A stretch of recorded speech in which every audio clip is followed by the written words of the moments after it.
It's the Hoffman Show on the Team 980, always live as well on the free Odyssey app, streaming live too on YouTube, youtube.com/@theteam980. And if you're watching, you see the lovely, should be in the Hall of Fame face of Brian Mitchell with us from Cleveland, where he is on the call. You'll see his face on your television later too, on the call with Chick Hernandez and Logan Paulson tonight. B-Mitch, I don't know how much color commentary you've done. Like, this new for you? First time since when? Like, what you feeling, man? It's just a little bit till kickoff. First time since 2004, actually. I did some games. I did 3 games in NFL Europe. And I think this will be a lot easier because it's a lot of storylines. And I'm around the team, and I talk about this team every day. But when I went to Europe, half of that team was basically names I'd never heard of, people I'd never heard of. And but it was fun. Got used to it. I was offered this opportunity, and I love this football team, so I wanted to at least give it a try. Yeah, no, it should be really fun. Obviously I talked to Logan a bunch of times throughout the week, and he did this last year, and Chick's such a pro, and you guys have been working together for a long time, so it should be a lot of fun to watch you guys tonight. When you open the broadcast tonight, and they're like, all right, Brian, or Chick's like, all right, Brian, what's your number one thing? What are you going to tell him? Well, my number one thing would be basically no injuries. That's what everybody's number one thing should be. But ultimately, the big question is about the offensive line and Sam Howell. And my whole thing, when I give the keys to the game, protect the quarterback.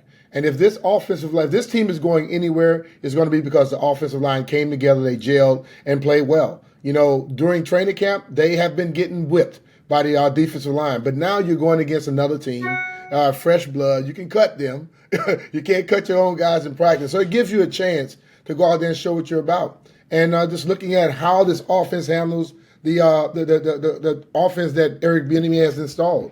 I look at the defense. They played great last year. I expect them to take a step with some of the young corners that they drafted and things of that nature. But I think my biggest question is on the offensive side of the football. Let's see how quick they can get up to speed. Brian Mitchell, of course, with us here on the Hoffman Show, host of B-Mitch and Finley middays over on 106.7 The Fan and on the broadcast tonight on NBC4. So you always hear in the preseason, and you know this as well as anyone, and you can probably speak to this too from your days with Andy back in Philly. Mm-hmm. Like, you don't game plan. It's a vanilla offense. You don't want to give away too much. But we also know that one of the ways they're going to protect Sam Howell is with the play calling. So, what do you expect? Like, how do those two ideas mesh tonight to not show too much, but give Howell the best opportunity to be successful? Well, a lot of the things in this offense, a lot of the base plays are quick passes, getting the ball into the hands of the running backs on a swing, on a flat route, getting the ball quickly into the hands of your receivers, running the jet sweeps and things of that nature. This is not special plays for Andy Reid. These are normal plays. So I think that's the thing about that. Also helps the offensive line out. You're getting the ball at your hand real quick. They get to get the hands of the defensive players down, and that would help them out. But I think ultimately Andy's always still wanted to run the football. And I see Eric as a former running back, and with the running backs he has, wanting to run the ball still while doing some of those other things, because you look at some of the things they're doing, from the running around in a circle, the ring around the rosy thing, and all of those things, they like to have fun. Andy Reid was like that when I was with him in Philadelphia. I expect Andy to be the same. Eric to be the same way. And I just hope some of these players, the Terry McLaurins on this team, the Jahan Dotson, those guys take some ownership and use some of their creativity and let him know, because he will get it involved into the plays. Yeah, no, that was the cool thing about Quarterback on Netflix. Like, you see how much Mahomes and Kelsey specifically have an impact on everything. Speaking of things that I've been wanting to pick your brain about from your days with Andy, and I think it folds nicely into this part of the conversation. He has been the best coach of the screen game for 30 years running in the NFL. Yeah. Why is he so good at it, and is that something that you think Bieniemy has brought with him? I think the thing about Andy, most of his screens are ran off of plays that they do ordinarily. A lot of teams, when they get ready to run a screen, it's normally third and long or some situation where they know the guys are coming at them, so they try to catch them off guard, which means that team is also looking for those things. Well, Andy will run a screen on 1st and 10. He'll run it on 3rd and 1, at any opportune time, and he runs a lot of stuff off of play-action fakes and things of that nature. One thing I love about the system, and you see a lot of this in training camps because you've been out there, where Eric has a lot of motion, a lot of movement in that offense. And what happens when you have a lot of movement is everybody has to make the proper calls. one mistake and somebody could go the distance. I watched a play the other day where they threw a screen to Hodges, and AG was running a swing route and kept going, and Eric was so excited about him going up the sideline because that gets the linebacker to turn his back. That one linebacker runs out of the play, you got a big crease right there. So Andy is so good because it comes at times you don't expect it, and it also comes off a plain play. It doesn't change everything. Like, 'cause most times I was on with Norv, and when Norv had a screen game, it was a completely different look. Well, I'm sure they have a key. They see that look, oh, screen is coming. With Andy, you never know. Brian Mitchell with us here on the Hoffman Show. How much do you think the story of the week, the Ron comments about Eric and all the hoopla that followed it, how much does that infiltrate into tonight? I don't think it infiltrates tonight at all. I had a conversation with Eric, and he's like, man, I'm good. I'm past that, bro. I'm trying to get this team better. And I think that's the way you have to be. Listen, we all know that something comes up, and Ron put his foot in his mouth as he stated. And you get past it, but we in the media now, we like to discuss it, and we want to talk about it. But I think they understand there's a lot at hand right now. And Eric, he's concerned about the football, not that. I don't know why it came up or who complained about what, but let's be real. It's training camp. Why should it be easy? It's supposed to be difficult. It's supposed to be the toughest thing you're going to do all year. And I think they've been doing that. And I was talking with Jack in a production meeting. He has enjoyed it because it also makes more competition for his defensive players, which in turn makes them better. Yeah, no, it's funny as we talked through it this week, because I from what I saw of what you had to say about it and what I said about it, like, we definitely came at it from different angles, but I think people would be surprised how much we agree about it. Like, it's training camp, it sucks. It's incredibly human to be like, damn, this sucks.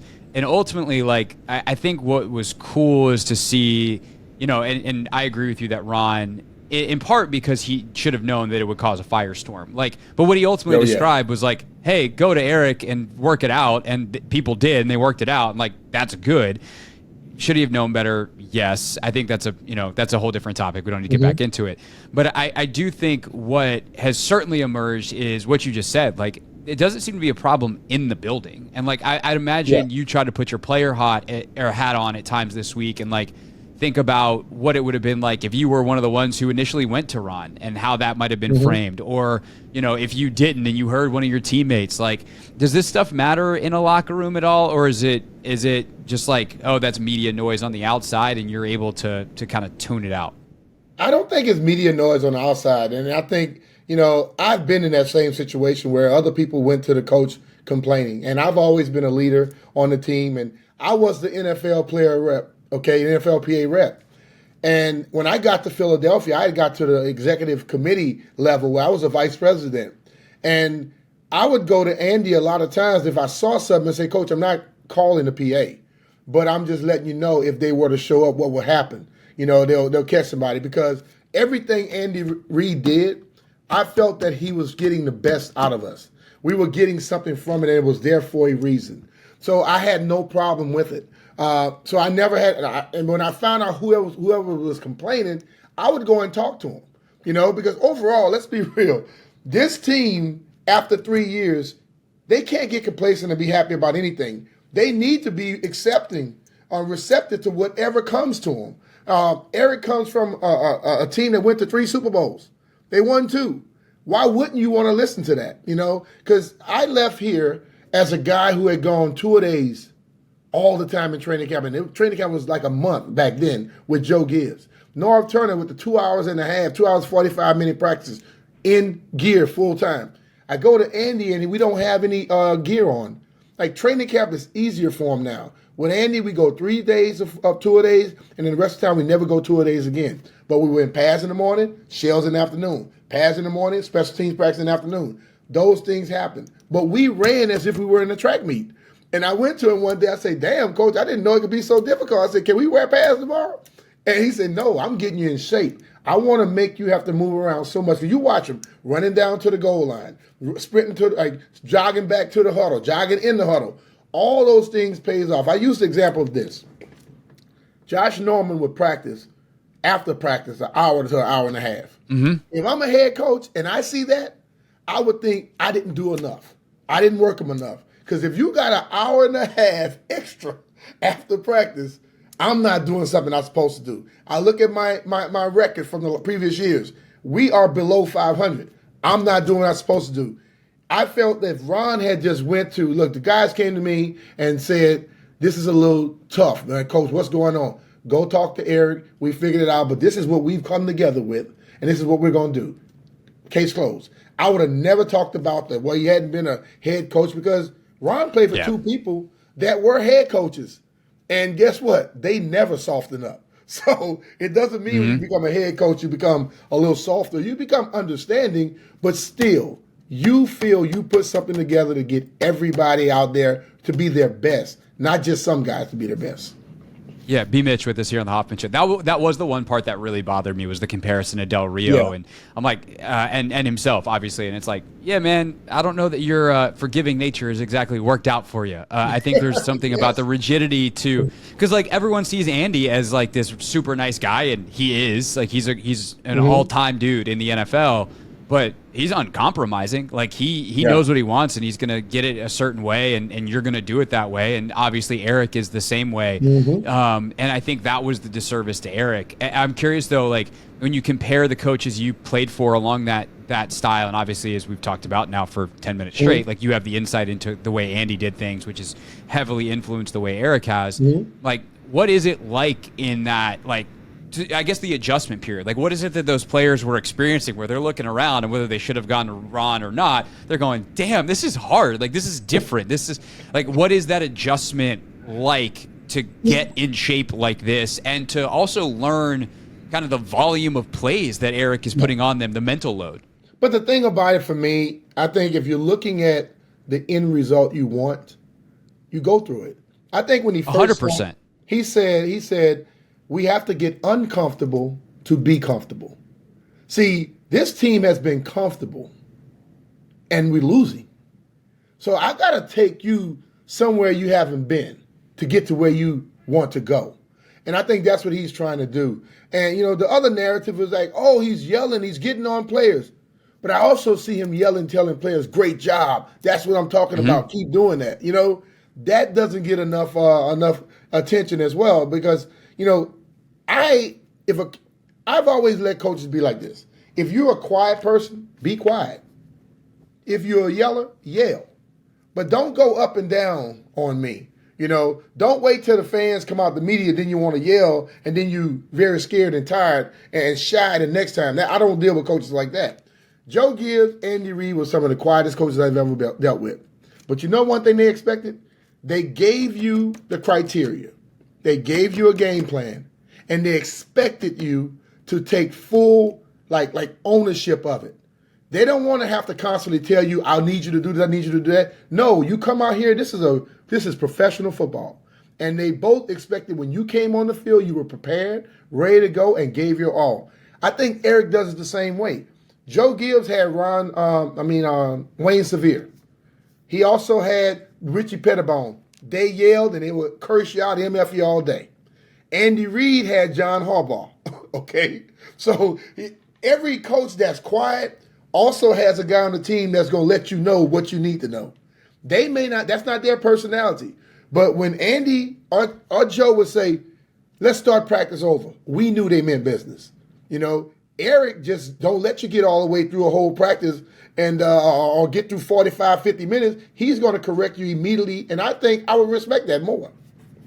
Yeah, no, 100%. And that's the thing is like, we can have all these conversations that are about labeling people as this or that. Well, like at the end of the day, the standard is the standard. Like you've got to meet it. And it's about getting on the same page, which I think is ultimately like the good news in this story is at least that's what everyone's saying. They're on the same page publicly. I'll tell you that much. Hopefully they are behind the scenes.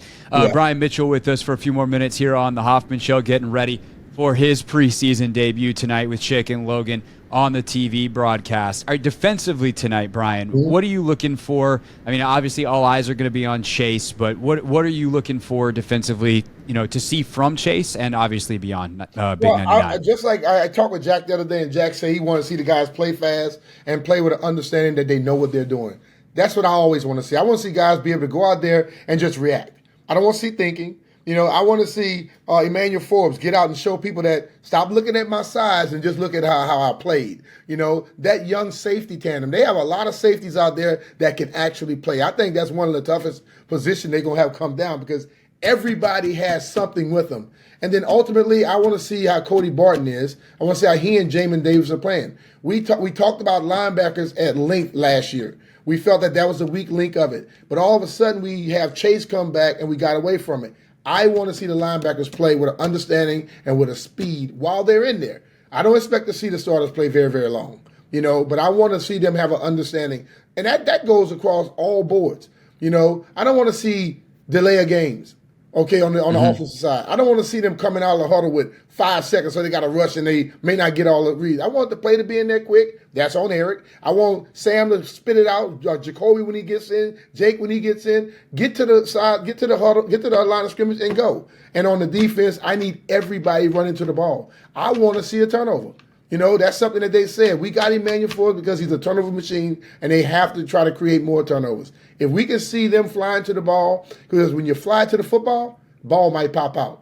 If you're not flying to it, you won't be able to get it. Right. Defensively, I think it's going to be interesting to kind of who stays in, who pops out quick, and in part because they rotate so heavily in the secondary. There has not been a day where the same rotation exists in training camp, at least that I've seen. There seems to be a kind of a line of ones across the board, but it also depends on the package. Is there anybody that you think we'll see a little bit more of, maybe like a Quan Martin tonight, where you might see some extended run, whether it's in the same spot or different spots as they rotate around? Well, Quan, I think you may see a little bit more of him, and you may see him from different spots.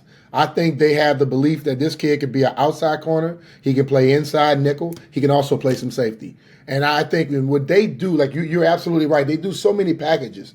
I can see them trying to use him at that what they call it, the Buffalo nickel sometimes. I can see those things. Also, I think they have a lot of excitement about the young pass rushers.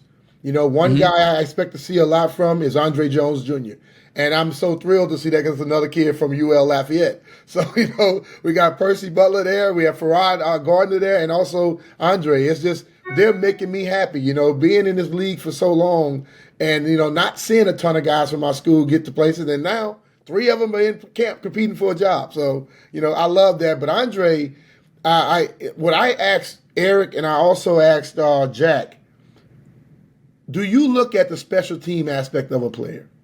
And both of those coaches to a man say yes. Because if the guy can't play special teams and he's not one of our starters, how the hell is he really going to help us? You want him to be able to play the position, but we need some guys that. And Andre looked 6'4". He can run. He did it down at our UL Lafayette. So I will be really watching him closely tonight because they spoke highly of him. And I want to pay more attention to him to see what he does. 2 more quick things. I was going to do one, but then you mentioned special teams, and you're you, so I have to ask you about special teams. Like, this is the first game we'll see the new kickoff rules, obviously, and then you have the kind of usual preseason special teams alignment. Yeah. What are you What are you trying to take out of special teams tonight? When it's 4th down and punt, either punt coverage or punt returns on the field. Like, for those of us watching, where should we be looking? Well, I think the return game, you got a lot of returners out there. Cashmere Allen is another guy. Dax Milne has shown he can catch the ball. He's secure with it. But then I think you need to start looking for a position where you can be explosive at that position. Cashmere Allen, Pringle, those guys can do some things for you. What you're also looking at, the guys that are covering, how fast can they get down there? Can they get off for blocks? Those type of things. Guys that are trying to block out in this game, I wouldn't fair catch a ball, okay? I would tell my guys, look, grab it and go for it. Because what you want to do, if you don't get to the 25, it's preseason. Who gives a damn? I need to see my offense run a lot of plays anyway. But what if a kid could go break one? I want to be able to see that. If guys are out there fair catching in preseason, that would be absolutely ridiculous in my mind. Yeah, no, punt, fine. Kickoff, just go. Yeah. And a reminder on punt tonight, we will not see Tress Way, in case anyone missed it earlier this week. Colby Wadman was signed to Number punt. 0. Tress will be the punter number 0. Because why not? It's preseason football, baby. Let's go. That would be good though, wearing number 0. I think he's another lefty too, which I love. It's like, oh, we need a Tress impersonator. Get us a lefty punter. Last thing, you mentioned Jacoby getting the plays out a few minutes ago. How much do you expect to see him tonight? Because he's in a weird spot. Like he is very important to this team as the veteran backup, as the fail-safe in case either Sam were to get hurt or obviously things go sideways with Sam and he's just not as good as they want him to be. So he's very important. Yeah. But now you got him behind a second-string offensive line. How much do you anticipate seeing Jacoby tonight? I think if you see a good drive from Sam with the first-team offensive line, Jacoby will get a chance with the first-team offensive line, and he may get a few snaps with the second-team offensive line. But I think they're looking at both of these guys, just like you said, they're very important. They're not looking at him as a backup. They're looking at him as they are 1A and 1B, and they got to make sure that they protect them because I think the mindset is as long as I have Sam in there, I want to have the top linemen, I want to have the top receivers. But we can interchange some of the receivers. Jacoby, you want to give him a chance as well. Jake would probably have to be running for his life later in the game. Sorry, Jake Fromm. It's got to be someone, and turns out it's you. Brian Mitchell, be on the broadcast tonight, and of course be talking about this all next week with JP, 10 to 2 on 106.7 The Fan. B-Mitch, always a pleasure. Thank you, sir. Definitely, man. Take care. This is the Hoffman Show on the Team 980 and the Odyssey app.